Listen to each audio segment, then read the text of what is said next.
Okay my dear students, അപ്പം നമ്മൾ എടുത്തുകൊണ്ടിരിക്കുന്നത് perception process ആണ് നമ്മൾ എടുത്തുകൊണ്ടിരിക്കുന്നത്. അപ്പം പ്രോസസ്സിൽ എന്തൊക്കെ ഉണ്ടായിരിക്കും? എന്തെങ്കിലും ഇൻഫർമേഷൻ ഉണ്ടായിരിക്കും, ദറ്റ് ഈസ് ഇൻപുട്ട് ഉണ്ടായിരിക്കും. പിന്നെ ഒരു മെക്കാനിസം ഉണ്ടായിരിക്കും, നമ്മളുടെ ഉള്ളിൽ ഒരു പ്രോസസ്സ് അവിടെ നടക്കുന്നുണ്ടായിരിക്കും, മെക്കാനിസം ഉണ്ടായിരിക്കും. പിന്നെ ഔട്ട്പുട്ട് ഉണ്ടായിരിക്കും. അപ്പൊ ഇൻപുട്ട് എന്ന് പറയുന്നതിൽ ഇൻഫർമേഷൻ ആയിരിക്കാം, ഒബ്ജക്ട്സ് ആയിരിക്കാം, ഈവൻസ് ആയിരിക്കാം, പീപ്പിൾ ആയിരിക്കാം.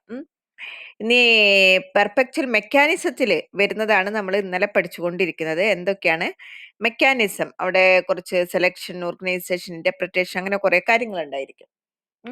അതില് ഒന്നാമത്തതായിട്ട് വരുന്നതാണ് പെർസെപ്ച്വൽ സെലക്ടിവിറ്റി ഉണ്ടാകുന്നതാണ്. പെർസെപ്ച്വൽ സെലക്ടിവിറ്റി അതായത് നമ്മളുടെ എൻവയറമെന്റിൽ കുറേ കാര്യങ്ങളുണ്ട്.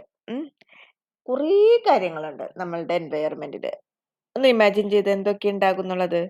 പക്ഷേ നമ്മൾ എല്ലാ കാര്യങ്ങൾക്കും സെയിം ഇമ്പോർട്ടൻസ് അല്ലെങ്കിൽ സെയിം അറ്റൻഷൻ നമ്മൾ കൊടുക്കുന്നില്ല, അല്ലേ?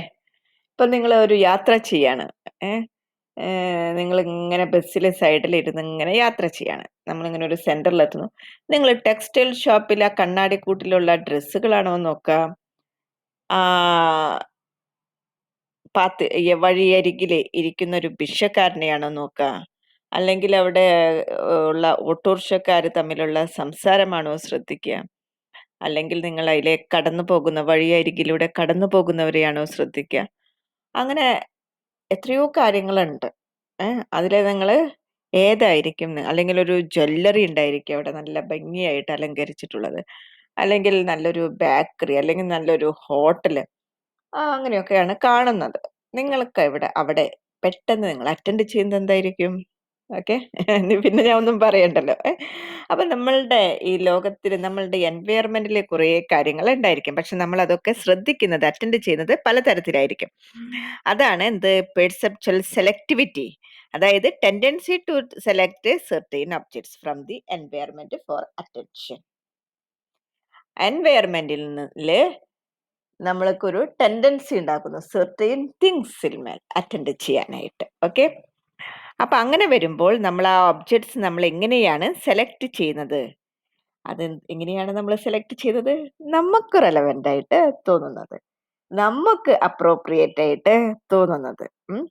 നമ്മളുടെ ബിലീഫ്സ് ഉണ്ടായിരിക്കും, നമ്മളുടെ വാല്യൂസ് ഉണ്ടായിരിക്കും, നമ്മളുടെ നീഡ്സ് ഉണ്ടായിരിക്കും. അതിനനുസരിച്ചായിരിക്കും നമ്മൾ അതിനെ സെലക്ട് ചെയ്യുന്നത്. ഇങ്ങനെയുള്ള സെലക്ട് ചെയ്യുന്നതിന് we need to screen or filter out most of them so that we may deal with important or relevant ones. ഇങ്ങനെ ആകണമെന്നുണ്ടെങ്കിൽ നമ്മൾ കുറെ കാര്യങ്ങൾ ഫിൽറ്റർ ചെയ്തിട്ടുണ്ടായിരിക്കും, സ്ക്രീൻ ചെയ്തിട്ടുണ്ടായിരിക്കും. കുറെ കാര്യങ്ങൾ നമ്മൾ വേണ്ടാന്ന് വെച്ചിട്ടുണ്ടായിരിക്കും. ആ വേണം എന്ന് വെക്കുന്നത് എങ്ങനെയായിരിക്കും? നമ്മൾ വേണം എന്ന് വെക്കുന്നത് certain beliefs, certain values and certain needs of a particular individual. That is perceptual selectivity. അപ്പൊ ഇങ്ങനെ സെലക്ഷൻ ചെയ്യുന്നത് എന്തായിരിക്കും? നമുക്ക് കുറെ സ്റ്റിമുലേഷന്റെ ഭാഗമായിട്ടായിരിക്കും. സ്റ്റിമുലി ഉണ്ടായിരിക്കും. അതായത് എക്സ്റ്റേണൽ ഫാക്ടേഴ്സിനെ ഡിപ്പെൻഡ് ചെയ്തിട്ടായിരിക്കും, ഇന്റേണൽ ഫാക്ടേഴ്സിനെ ഡിപ്പെൻഡ് ചെയ്തിട്ടായിരിക്കും. ഇതിൽ എക്സ്റ്റേണൽ ഫാക്ടേഴ്സ് എന്ന് പറയുന്നത് size, intensity, repetition, status, contrast, movement, novelty and familiarity, nature. എന്താണ് ഇവിടെ സൈസ് എന്ന് പറയുന്നത്? നമ്മളുടെ സ്റ്റിമുലസിന്റെ സൈസ് വളരെ കൂടുകയാണെന്നുണ്ടെങ്കിൽ നമ്മളുടെ പെർസീവ് ചെയ്യുന്നതിന്റെ പ്രോബബിലിറ്റി നമുക്ക് വളരെ കൂടുന്നതായിരിക്കും. അതായത് നമ്മൾ അറ്റൻഡ് ചെയ്യുന്നത് ഡോമിനൻസി നോക്കിയിട്ടായിരിക്കും. Height, weight of an individual, അത് നമ്മൾ പെട്ടെന്ന് നമ്മൾ ഒരാളെ നോക്കുന്നത് എങ്ങനെയായിരിക്കും? ഹൈറ്റ് നോക്കിയിട്ടാണോ, വെയിറ്റ് നോക്കിയിട്ടാണോ? അങ്ങനെയാണ്. ഒരു ഷോപ്പിന്റെ സൈൻ ബോർഡ് നമ്മൾ നോക്കുന്നത് എങ്ങനെയായിരിക്കും? സ്പേസ്, ഒരു അഡ്വർടൈസ്മെന്റിന്റെ ബോർഡ് നമ്മൾ എങ്ങനെയായിരിക്കും നോക്കുന്നത്? ഒരു ന്യൂസ് പേപ്പർ നമ്മൾ മറിച്ചു നോക്കുമ്പോൾ അതിൽ ഏത് വാർത്തകളായിരിക്കും നമ്മളുടെ കണ്ണിൽ ആദ്യം പെടുന്നത്? ഒരു ക്രൗഡില് ഒരു ടോൾ പേഴ്സൺ നിൽക്കുമ്പോൾ, അതുപോലെ തന്നെ ഷോർട്ട് പേഴ്സൺ നിൽക്കുമ്പോൾ എങ്ങനെയായിരിക്കും അവർ മറ്റുള്ളവരുടെ അറ്റൻഷൻ അവർക്ക് എങ്ങനെയായിരിക്കും? നിങ്ങൾ കണ്ടിട്ടുണ്ടായിരിക്കും, ഇപ്പൊ അടുത്തൊക്കെ നമ്മൾ എപ്പോഴും കാണാറുള്ളതാണ്, ഒരു ന്യൂസ് പേപ്പറിന്റെ ഫ്രണ്ട് പേജിൽ ഫുൾ അഡ്വർടൈസ്മെന്റ് ഉണ്ടായിരിക്കും. അതെന്തുകൊണ്ടാണ്? എന്തുകൊണ്ടാണ്?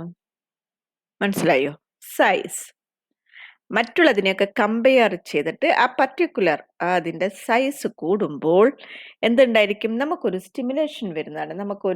അത് അറ്റൻഡ് ചെയ്യാനായിട്ടുള്ള ഒരു ഇത് നമ്മുടെ മനസ്സിൽ വരുന്നതാണ്. Perceptual selectivity. നമ്മൾ അറിയാതെ അത് സെലക്ട് ചെയ്തു പോകുന്നു അറ്റൻഡ് ചെയ്യാനായിട്ട്. അപ്പൊ അത് എക്സ്റ്റേണൽ ഫാക്ടേഴ്സിൽ സൈസിൽ വരുന്നതാണ്. അതുപോലെ ഇന്റൻസിറ്റിയും നമുക്ക് സെലക്ഷൻ പെർസെപ്ഷനിൽ നമ്മളെ ഇൻക്ലൂഡ് ചെയ്യുന്നുണ്ട്. അതായത് യെല്ലിങ്, വിസ്പറിങ്, പിന്നെ ബ്രൈറ്റ് കളേഴ്സ്, ഡിം ലൈറ്റ്, അങ്ങനെയൊക്കെ ഉള്ളത്. ഞാൻ നിങ്ങൾക്ക് ക്ലാസ് എടുത്തുകൊണ്ടിരിക്കണം, ഒരാളിങ്ങനെ കൂട്ടുവായിട്ട് കൊണ്ടേയിരിക്കുകയാണ് ഇടയ്ക്കിടയ്ക്ക്. ഒരു പ്രാവശ്യം ഇട്ടപ്പോൾ ഞാൻ ശ്രദ്ധിച്ചില്ല, പക്ഷെ ഇടയ്ക്കിടയ്ക്കൊക്കെ ആയപ്പോൾ ഞാനത് അറ്റൻഡ് ചെയ്തു. അതിന്റെ ഇന്റൻസിറ്റി കൂടി കൂടി വരുന്നു. പിന്നെ വിസ്പർ, നിങ്ങൾ രണ്ടുപേരും ഇരുന്നിട്ട് ഇങ്ങനെ പതുക്കെ പതുക്കെ അങ്ങനെ സംസാരിച്ചു കൊണ്ടേയിരിക്കുകയാണ്.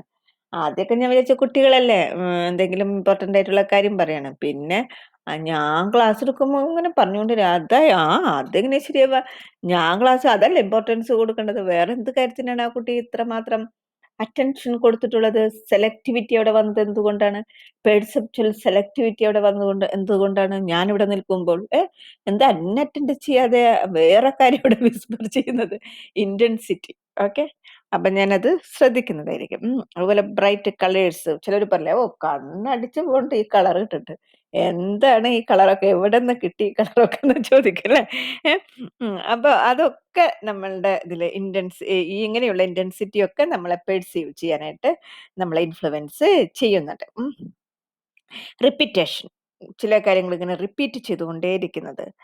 സൂപ്പർവൈസേഴ്സ് എപ്പോഴും പറയുന്നു, ടീച്ചേഴ്സ് എപ്പോഴും ഓരോ കാര്യങ്ങൾ പറയുന്നു അല്ലേ.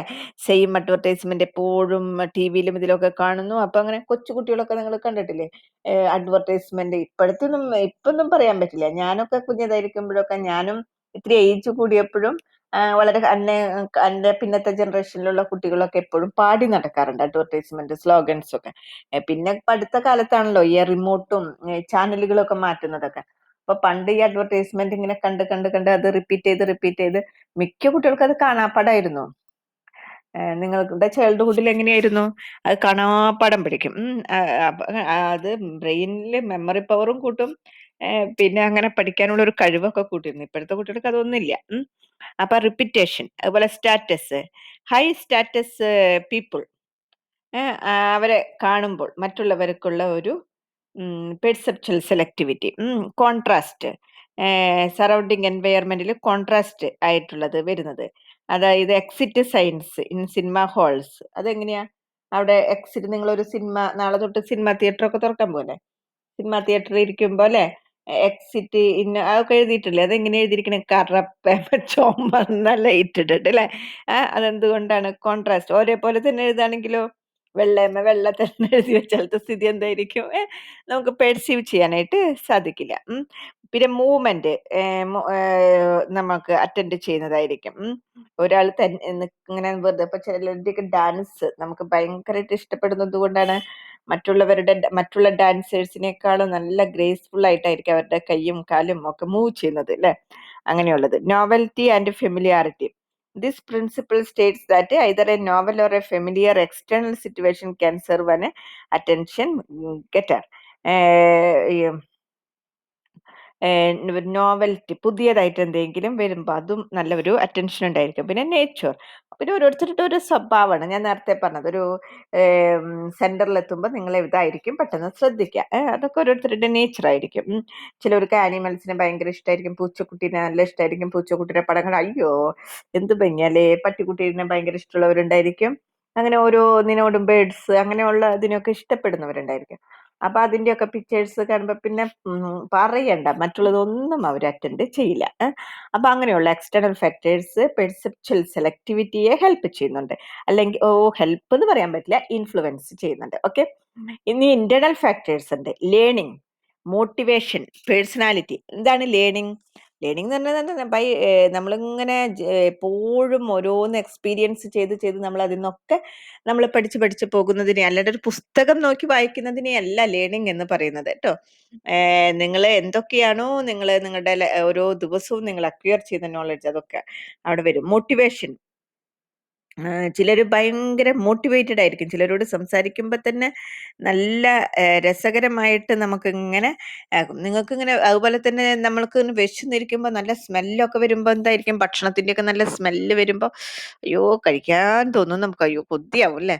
അപ്പൊ അങ്ങനെ ഓരോന്ന് നമ്മളെങ്ങനെ മോട്ടിവേറ്റ് ചെയ്യുന്ന കുറെ കാര്യങ്ങളുണ്ട്. പിന്നെ പേഴ്സണാലിറ്റി ഒരാളെ നമ്മള് പെർസീവ് ചെയ്യുന്നത് സീനിയർ എക്സിക്യൂട്ടീവ്സ് അങ്ങനെ അറിയാലോ യങ് മാനേജേഴ്സ് അവര് ചിലരെ കാണുമ്പോ തന്നെ നമുക്കിങ്ങനെ നല്ല പേഴ്സണാലിറ്റി തോന്നുന്നതായിരിക്കും. അപ്പൊ അങ്ങനെയുള്ളതൊക്കെ. അപ്പൊ പെർസെപ്ച്വൽ സെലക്ടിവിറ്റിയിൽ വരുന്നതാണ് എക്സ്റ്റേണൽ ഫാക്ടേഴ്സും ഇന്റേണൽ ഫാക്ടേഴ്സും. അതാണ് ഏതില് മെക്കാനിസത്തിൽ കേട്ടോ. ഓക്കെ, ഇനി അടുത്ത ദിവസം നമുക്ക് ബി എടുക്കാം. Okay my dear students, thank you.